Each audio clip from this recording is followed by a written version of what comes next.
নমস্কার সবাইকে, গল্পাঞ্জলি চ্যানেলে আপনাদের স্বাগত। আমি রুমকি। আমার আজকের নিবেদন সুব্রত সেনগুপ্ত রচিত ছোট গল্প ভালোবাসার জাগরণ।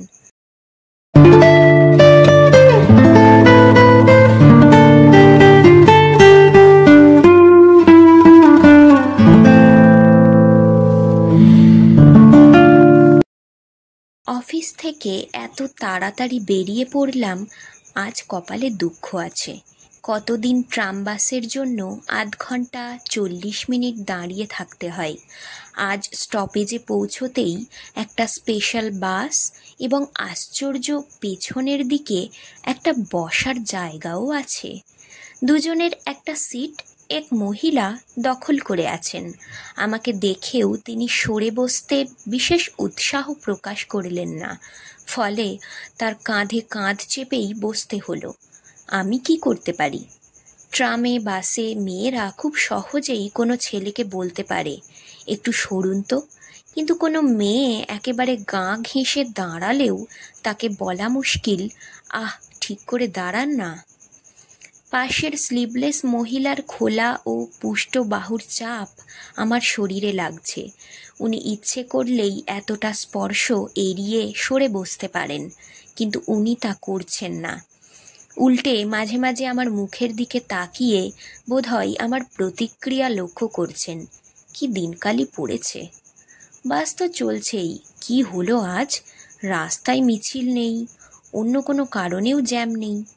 আজ আমার দুর্ভাগ্য কেউ ঠেকাতে পারবে না। বাস একেবারে উড়ে চলেছে, ওভারটেকের পর ওভারটেক। তেমনি ড্রাইভারের হাতেও পড়েছি। এ কারো পেছনে যেতে রাজি নয়, যতই বিপজ্জনক হোক সবার আগে যাবে। রাস্তার ট্রাফিক পুলিশ তো ওকে থামিয়ে একটু বকুনি দিতে পারে। বাসের যাত্রীরাও ক্ষেপে উঠে বলতে পারে, এত তাড়াতাড়ি চালাতে হবে না, অ্যাক্সিডেন্ট হলে তখন কে দেখবে? অফিস থেকে বেরোনোর সময় কি অফিসে যাওয়ার সময় আমাকে মোটামুটি 1.5 ঘন্টা হাতে নিয়ে বেরোতে হয়, কিন্তু অধিকাংশ দিন 1.5 ঘন্টায় কুলোই না। দেরি হওয়ার হাজার কারণ আছে, বেশি দেরি হলে অশান্তি, কিন্তু আজ যে এত তাড়াতাড়ি সব হয়ে যাচ্ছে তার ফলাফল ভেবে আমি মোটেই আনন্দ পাচ্ছি না। কথা আছে, আমি আর বনমালা অফিস ছুটির সঙ্গে সঙ্গে বাড়ি ফিরব। কোথাও আড্ডা না, মজা দেখতে দাঁড়িয়ে পড়া নয়, এবং দুজনের মধ্যে যে আগে ফিরবে তার দায়িত্ব স্টোভ ধরিয়ে চায়ের জল বসিয়ে দেওয়া, খাবার সাজিয়ে গুছিয়ে রাখা। পরে যে আসবে সে পায়ের ওপর পা তুলে চা খাবার খাবে। অবশ্য কাপ প্লেট দুজনকেই ধুয়ে মুছে রাখতে হবে। এত তাড়াতাড়ি এসে পড়েছি, আজ আর নিস্তার নেই। বাস থেকে নেমে ঘড়ি দেখলাম, মাত্র 6:45। বনমালা 6টার আগে কিছুতেই আসবে না। অগত্যা মোড়ের চায়ের দোকানে গিয়ে বসতে হয়। কয়েকদিন আগেই বনমালা একেবারে চমৎকার চা কিনে এনেছে, যেমন ফ্লেভার তেমনি লিকার। এখন পয়সা খরচ করে এই বাজে চা খেতে হবে, তাও খালি পেটে। কিন্তু করারই বা কি আছে? বনমালার আগে আমি আজ কিছুতেই বাড়ি ঢুকছি না। সকালের কাগজটা কে দুমড়ে মুচড়ে ফেলে রেখেছে। বহু হাত ঘুরে ঘুরে খবরগুলির ধারাও যেন কমে গেছে। খবর ছেড়ে আমি বিজ্ঞাপনে চোখ বুলাই। অবশ্যই কাগজ দেখার সঙ্গে সঙ্গে রাস্তার দিকেও নজর রাখতে হয়। এখানে ছোট ছোট হরফে একজন আর একজনের কাছে বাড়ি ফিরে আসার আকুল আহ্বান জানিয়েছে। কলকাতায় সিনেমা, যাত্রা, নাটক, মূকাভিনয়, ম্যাজিক, কত কিছু হচ্ছে। কতকাল কিছুই দেখিনি। এবার একটা বিজ্ঞাপনে আমার চোখ থেমে পড়ে। ক্রেশের বিজ্ঞাপন। একেবারে দুধের বাচ্চা থেকে শুরু করে আর একটু বড়সড় বাচ্চা খুব যত্ন করে রাখা হয়। আজই নয়, কিন্তু শীঘ্রই আমাদেরও এরকম একটা জায়গা দরকার হবে। বন্ধু অরুণ গাঙ্গুলি অবশ্য গড়িয়াহাটার কাছে এরকম একটা জায়গার খোঁজ দিয়েছিল। এটাই বা কীরকম? আচ্ছা, বাচ্চা হওয়ার আগেই কেউ এসব খোঁজ নেয়? হঠাৎ আমার 2 চোখ খবরের কাগজ থেকে লাফ দিয়ে রাস্তায় গিয়ে পড়ল। হেলতে দুলতে আসছেন শ্রীমতী বনমালা। একবার দেখেই খবরের কাগজে মুখ ঢাকি। ও কিছুটা এগিয়ে যাক, তারপর বেরুবো। দোকান থেকে বেরিয়ে দুপাশে তাকালাম। বনমালাকে দেখা যাচ্ছে না, কিন্তু তাই বলে হুট করে বাড়ির দরজায় উপস্থিত হলে চলবে না। একটা ল্যাম্পপোস্টের আড়ালে দাঁড়াই। বনমালাও কিছু সরলা অবলা নয়। কে জানে, আমার বউও হয়তো কোথাও লুকিয়ে লুকিয়ে আমার জন্য অপেক্ষা করছে। কিছুক্ষণ পর আমার সন্দেহ হলো, সত্যি এমন তো হতে পারে। আমি একটা ল্যাম্পপোস্টের আড়ালে লুকিয়ে আছি, বনমালাও আর একটার পেছনে দাঁড়িয়ে ভাবছে ও আসুক, দরজা খুলুক, তারপর যেই চাটা তৈরি হয়ে যাবে হঠাৎ বাড়ি ঢুকবো। তাহলে তো হয়ে গেছে, দুজনেই দুজনের জন্য কতক্ষণ অপেক্ষা করব। চাকরি করা বউ নিয়ে হয়েছে ভারী ঝামেলা। কি বলে, সমান দায় সমান অধিকার। ধ্যাত। নিজের বাড়ির কাছে গিয়ে দেখি দরজা খোলা। বনমালার চাপা গলার গান ভেসে আসছে। ইস, কি অসভ্যর মতন লুকিয়ে লুকিয়ে হিন্দি সিনেমার গান গাইছে। রাম্বা হো হো তুম নাচো। পা টিপে টিপে ঘরে ঢুকলাম। চায়ের জল বসানো হয়ে গেছে। বনমালা ম্যাক্সি পরে সেকা পাউরুটিতে জেলি মাখাচ্ছে। আমার দিকে না তাকিয়েই আমার হৃৎপিণ্ডেশ্বরী না হৃদয়েশ্বরী বলে উঠলেন, ও মা, তুমি এসে গেছো? আমি ভাবলাম তোমার দেরি হবে। যাক, তাহলে ধরা পড়িনি। ধরা না পড়ায় বড় আনন্দ হলো। আনন্দ প্রকাশ করতে আমি ওর ঝুঁটি ধরে নেড়ে দিয়ে আদর করে নিলাম। কিন্তু সঙ্গে সঙ্গেই আমার দ্বিতীয় আমি আমাকে সতর্ক করে দিল, বেশি আহ্লাদ প্রকাশ করো না, তাতে বনমালার সন্দেহ হবে। বনমালা আঙুলে লেগে থাকা জেলি চেটে খেয়ে জিজ্ঞেস করল, আজ শুনলাম এসপ্ল্যানেডের দিকে রাস্তায় জ্যাম, তুমি জ্যামে পড়নি? বললাম, জ্যামের কি সাধ্য আমাকে তোমার কাছ থেকে দূরে রাখবে? বলেই মনে মনে জিভ কাটলাম। আবার বাচালতা এবং সর্বনাশ। আমার স্ত্রী জিজ্ঞেস করলেন, কি ব্যাপার, তুমি দেখছি আজ খুব মুডে আছো, খেয়েছো? এবার উত্তর দাও। মুখ ফসকে বেরোলো, এই যে তুমি আমার জন্য অপেক্ষা করে আছো। আমার জন্য? চোপ। মনে মনে নিজেকে শাসন করলাম, চোপ।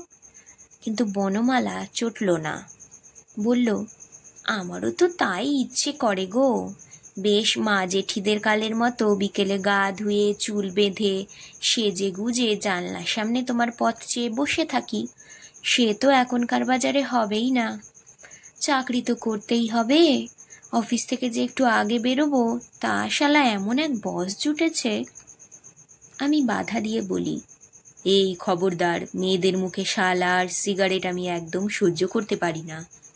বনমালা জিভ কেটে বলে, ভুল হয়ে গেছে, যাও তুমি জামা কাপড় ছেড়ে হাত মুখ ধুয়ে এসো। হঠাৎ আমার বিবেক চোখ রাঙিয়ে আমার সামনে এসে দাঁড়ালো। মেয়েটা এত ভালো, আমার জন্য এত ভাবে, আর আমি ওর সঙ্গে লুকোচুরি খেলছি। ছি, এখান থেকে বেরিয়ে ওকে খুব ভালো ভালো কথা বলতে হবে। কিন্তু আমি বেরোনোর আগেই বাথরুমের দরজার সামনে দাঁড়িয়ে বনমালা বলল, বাবা রুবির বিয়েতে 10 ভরি সোনা দিতে রাজি হয়েছে। জল ঢালতে ঢালতে আমি বললাম, তাই নাকি? কিন্তু মনে মনে চিন্তা করতে লাগলাম, এতে আমার ভূমিকাটা কোথায়? কান খাড়া রাখতে হলো। বড় জামাই হিসেবে এ ব্যাপারে আমার ঘাড়ে কোনো দায় চাপলে তো সর্বনাশ। একে তো মাসে মাসে টিভির ইনস্টলমেন্ট, তার ওপর বনমালার জন্য ডাক্তার আর ওষুধের নিয়মিত খরচ।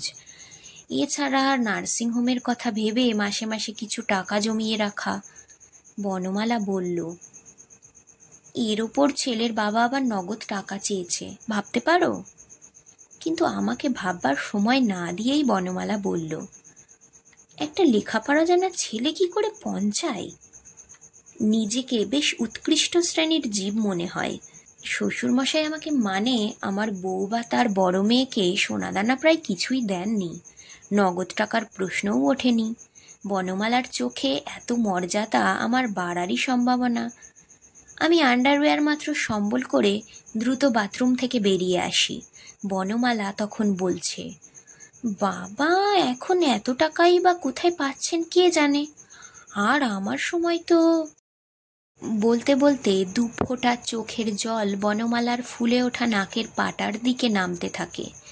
অসময়ে অশ্রুপাতের কারণ বুঝে উঠতে আমার একটু সময় লাগে। তারপর মনে পড়ে, কে যেন বলেছিল মেয়েদের আর এক নাম ঈর্ষা। বাবা মা বোন স্বামী কারো ক্ষেত্রেই ছাড় নেই। এ ব্যাপারে মেয়েরা আয়কর বিভাগের ওপর এককাঠি। কোনো রকম রেহাই নেই। আজ চায়ের স্বাদ বড় ভালো লাগে। পাউরুটিতে মাখন জেলি অন্য দিনের চাইতে বেশি মিষ্টি মনে হয়। সুখী গৃহকোণে টিভি চলতে থাকে। তারপর পর্দার ছবি একসময় ছোট থেকে আরও ছোট হতে অন্ধকারে মিলিয়ে যায়। লোডশেডিং। যথারীতি আমরা বিদ্যুৎ পরিস্থিতি নিয়ে দু চারটে কথা বলি। অন্ধকারেই বনমালার মাথায় হাত বুলিয়ে দিতে দিতে জিজ্ঞেস করি সে আজ সব ওষুধ ঠিকমতো খেয়েছে কিনা। বনমালা ডাক্তারের প্রেসক্রিপশনের চাইতে নিজের খেয়াল খুশি মতো ওষুধ খেতে ভালোবাসে। ফলে টনিকটা দুবারের বদলে একবার খেয়েছে। এরকম ও প্রায়ই করে। আমি জেনে গিয়েছি ভালো কথাই বা রাগারাগি করে কোনো লাভ নেই। ঘরের মধ্যে তরল অন্ধকার। এই সময় কে কড়া নাড়ছে। বনমালা উঠে গিয়ে দরজা খোলে। কার সঙ্গে দরজায় দাঁড়িয়েই কথা বলে। তারপর দরজা বন্ধ করে টেবিলের ওপর কি একটা রেখে এসে আগের জায়গায় বসে। রাস্তার আলো ঘরের মধ্যে উঁকি দিচ্ছে।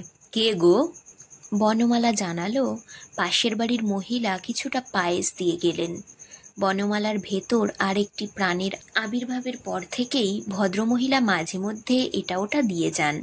আমি জানি সন্তান ধারণ একটা প্রাকৃতিক ঘটনা, তা নিয়ে কাব্য করার কোনো মানে হয় না। তবু ঘরের আবছা আলো অন্ধকারে বনমালা যেন বিরাট হয়ে ওঠে।